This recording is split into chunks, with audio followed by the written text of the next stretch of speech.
All right, guys. So this is Miss Thomas here, and I'm going to show you how to summarize when taking your notes on your 10 golden rules of ceramics.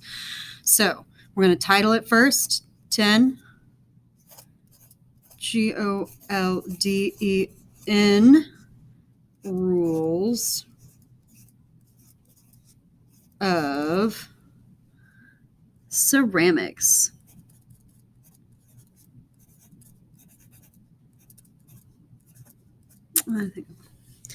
Okay, so I have my title. And you can, if you want to sit and make it pretty and make it more interesting, please. Please, please, please. I hate that 10. That's what happens when I try and talk and make something at the same time. Bam! Okay, moving on. 10 golden rules of ceramics. Number 1. When you read it out, it says clay must be thoroughly covered up with plastic to keep it from drying out. This is for both works in progress and wet clay. So I'm going to summarize that. Okay. Clay must be completely covered with plastic. No holes, no gaps. That's not going to serve you. This is works in progress.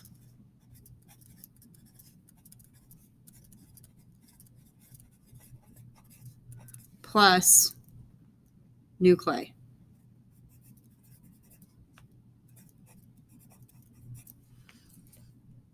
All right. 2, clay dust can be harmful to the lungs if exposed to it for long periods of time.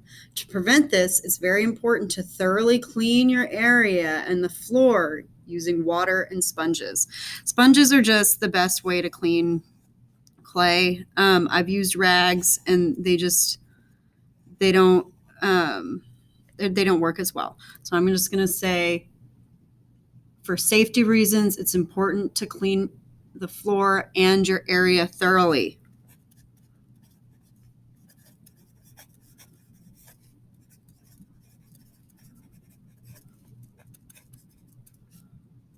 Very important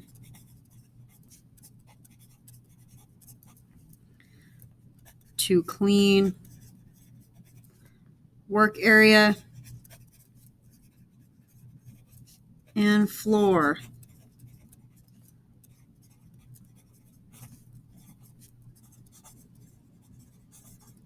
Using a sponge. So that's 1 and 2. Number 3, clay walls should never be thicker than your thumb. If you do not do this, you risk breaking your work. So what happens is there are air bubbles in that clay body, and those air bubbles can get, even if you've wedged it really well, steam can accumulate in those air pockets and explode your work when it's getting fired, which means it might take out somebody else's work too. So we want to avoid that.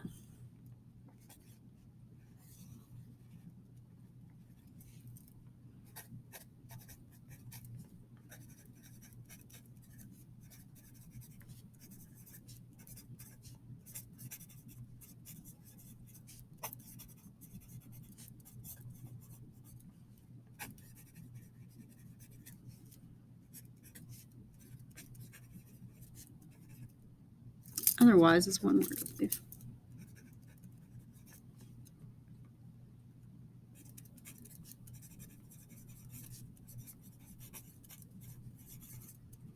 Fabulous. So number 4, in order for your work to stay together, pieces must be scored and slipped while the work is plastic or leather hard. This is known as welding. So I'm going to shorten that by saying clay pieces must be scored and slipped while plastic or leather hard. And then I'm just going to say equals welding, or known as welding.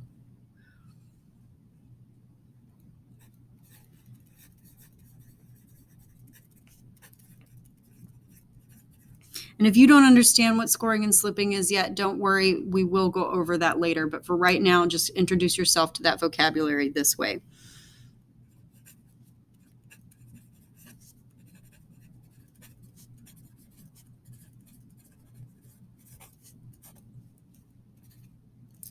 I don't know why I said that.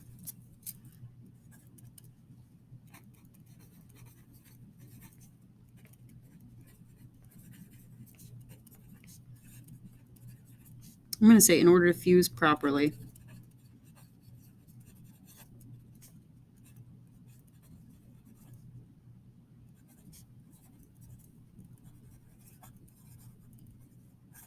Known as welding.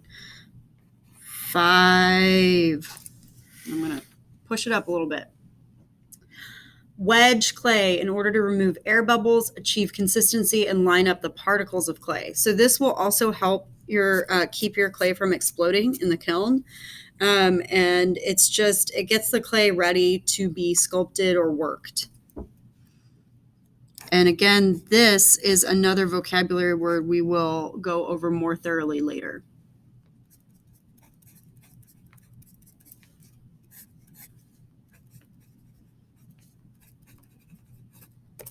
I'm just going to shorten it to wedge or clay.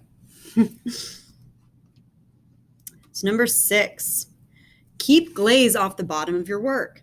If glaze gets on the bottom, wipe it off. If you don't, it will ruin both your work and the kiln shelves. Do be sure to include your name and period on the bottom of your work. So glaze, the glazing process, glaze is like liquid glass, and the chemical process that takes place in the kiln when fired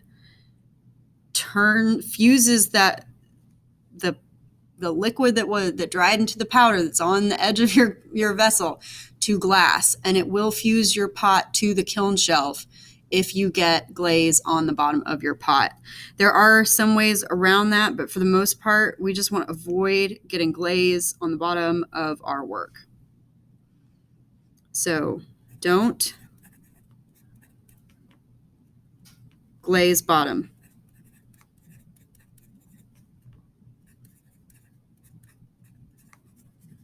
Do include your name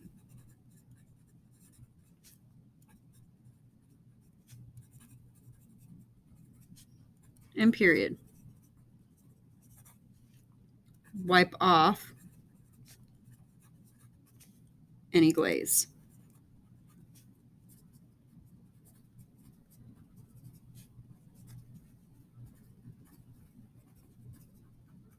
With a sponge. So the do's and don'ts of the bottom of your vessel. 7, use tools appropriately and wash them thoroughly at the end of class. Do not put lumps of clay down the sink. So I'm just going to leave that as clean your tools.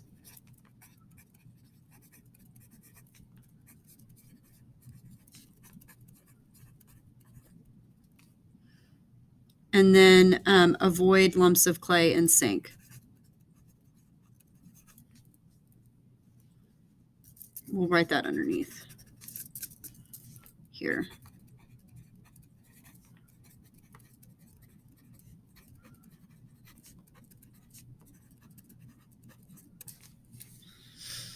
Number 8, always handle your work with care. Use 2 hands and carry the work from the bottom. Don't pick up vessels by the handle until after they are fired and become bisqueware.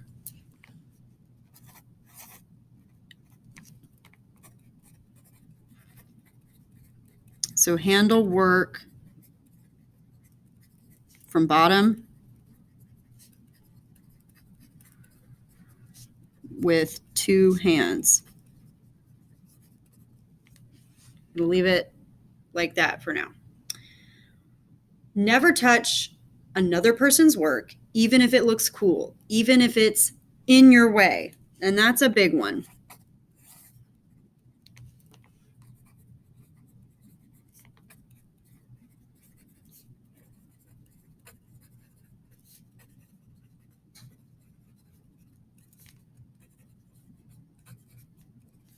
Don't touch another person's work.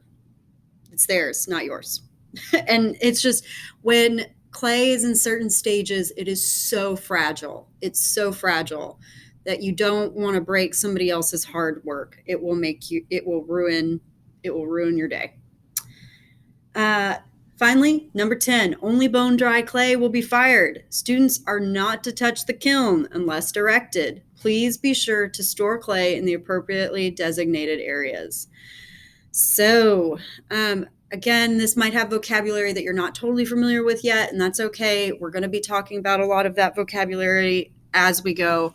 These are just the kind of, I want to put these in your head now. So number 10, I'm going to shorten that to do not touch the kiln.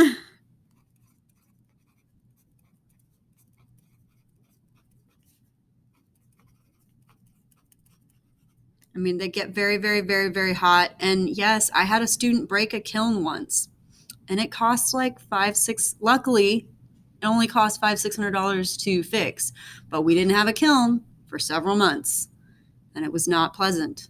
So don't touch the kilns. Bone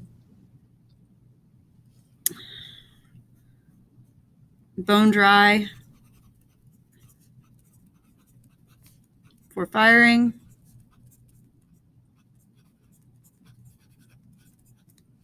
And then I will say store clay, and everything will be marked, so you don't have to worry about that part.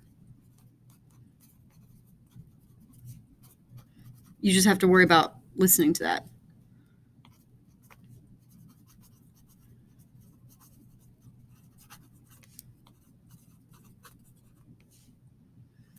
And in appropriate areas, it will be according to stage. So, on top of all of this, I want to also remind you to take pride in your work.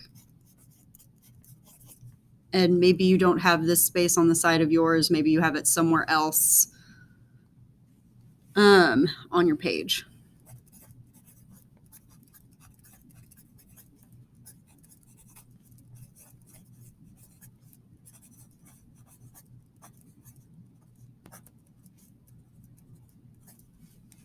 I'm not even giving myself a smiley face.